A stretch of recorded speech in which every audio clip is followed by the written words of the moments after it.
You know that guy who brings your mom his big brown package all the time? And no, not your dad or the mailman, I mean the UPS guy this time. Yeah, imagine a world where he just gets murdered. Done imagining? Well, welcome to Death Delivery. The game starts off in a warehouse with boxes coming down a conveyor belt, and we gotta place them in our truck. So we're doing our job, loading and whatnot, until this guy next to us named Matt speaks up and tells us he's gonna die tonight. Hell of a first impression. However, that's not all he has to say, and he continues on saying that the other guy next to us, named Arnold, is also gonna die. But I mean, that's what he gets for talking shit, honestly. We move on to the next scene, where we're in a car, and this right here is the perfect evidence of why I should never be allowed behind the wheel of a delivery truck. Oh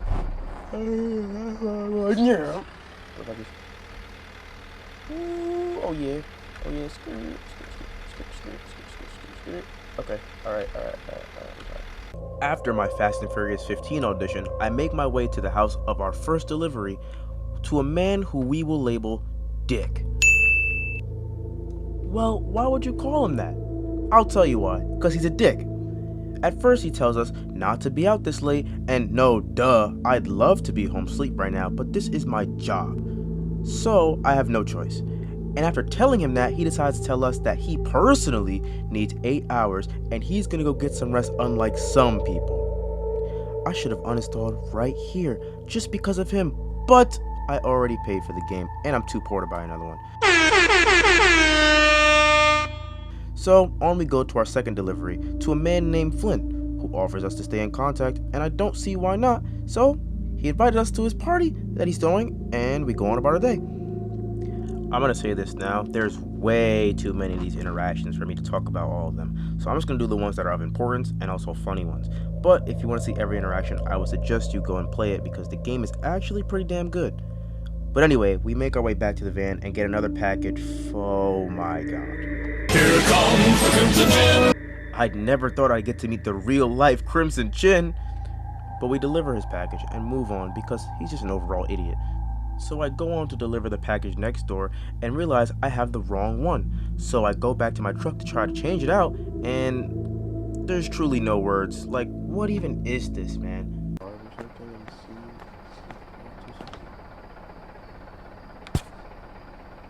What? What the fuck?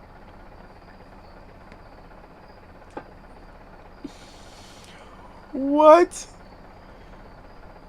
So the only way to fix it was just to start over, so I begrudgingly get through all that I just did and deliver the packages until we walk upon a door that, when the doorbell is rang, swings open and we meet Barry.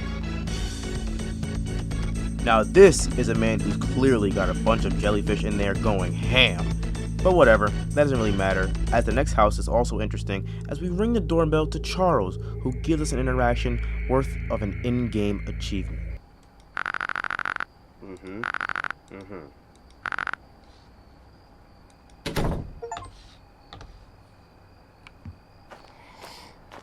Yeah, that guy totally deserved it, but the person who really deserves their ass beat is this next guy, who isn't even there when the door opens. However, if you turn around, he's waiting there for you.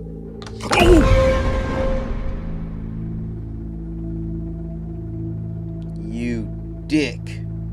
Despite the fact that, yes, he is a dick, he also slightly resembles Ludwig. And Ludwig here is lonely. I can't imagine why. And he wants a friend. So we agree to be his friend, and he goes away. And that about wraps up the interesting or important interactions I have in this delivery. So we go on home and turn on this very loud and unsettling TV show. Oh! The fuck do I like to watch on TV? Why is this programmed into my television? Then we head to bed. But before bed, our TV show is interrupted by an emergency alert stating that several people have gone missing, including our coworker Matt.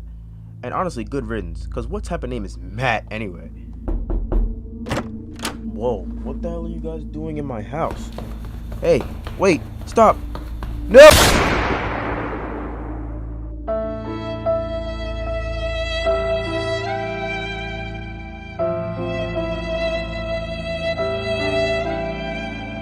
next day, we continue on and realize that Matt is in fact gone now, and Arnold is talking crazy, saying that it's coming after him, and we, yes we, are next. Oh, hell no! But for some reason, that doesn't deter us from delivering packages to these crazy people.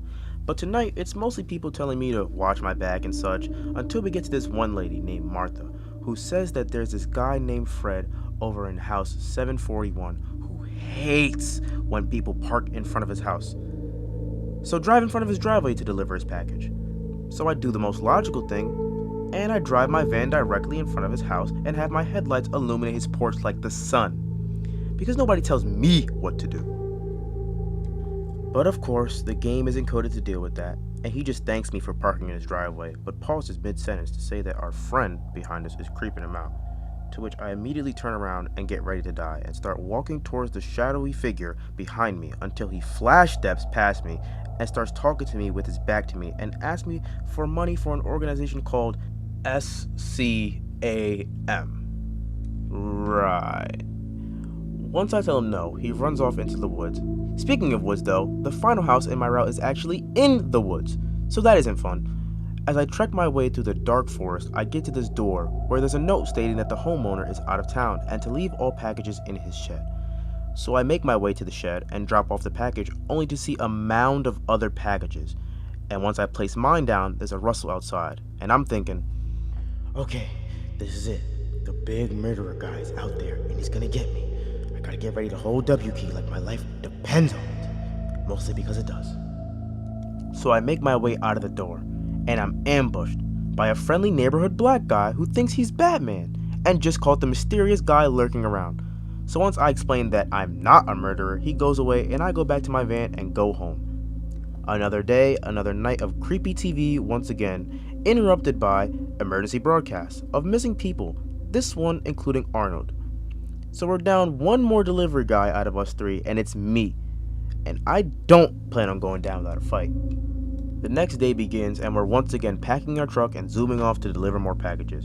And we run into this streamer type guy who I won't even grace with a name because he's basically just here to be annoying. However, when we then go to the next house, we're greeted by Linus, aka Diddy himself, who says that he hates that loud streamer guy and brought tape to, and I quote, shut him up, and asked us not to say anything.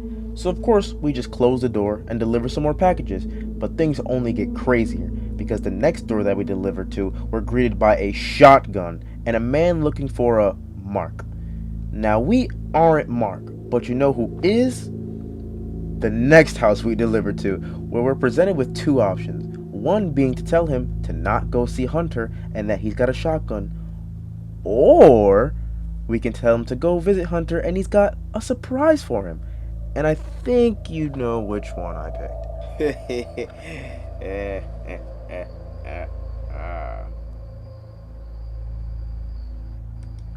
But that about wraps up the cool deliveries, except for our meeting with Spy Kids Thumb Thumb, who's obsessed with salad. Oh, and also Chicken Man.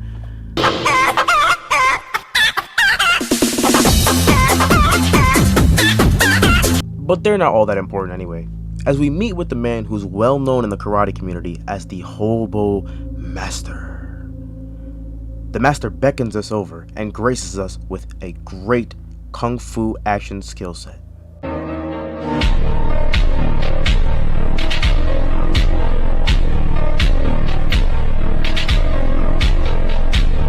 So after that, we're in awe, driving home only to accidentally hit a squirrel, who we get out and check on, and yep, he's definitely dead.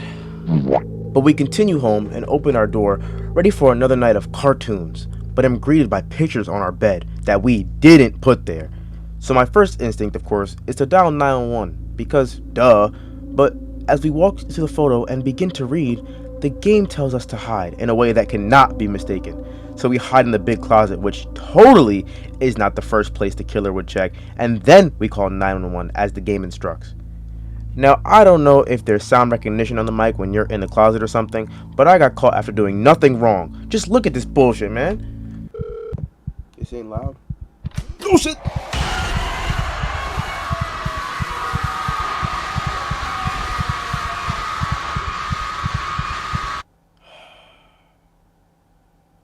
Okay, so is it possible that he can hear my voice? But the next time I do it, I just shut my black ass up all the way and hide in the closet until the game starts the monologue about the police coming and yada yada blah blah. Basically, I win. Honestly, this game wasn't bad, but definitely was carried by the interactions with people. I just think that there should have been more build with the killer, you know? What do I know? I'm just a guy who makes silly internet videos. Overall, I give it a calm 6.5 out of 10, but that's about it. Later,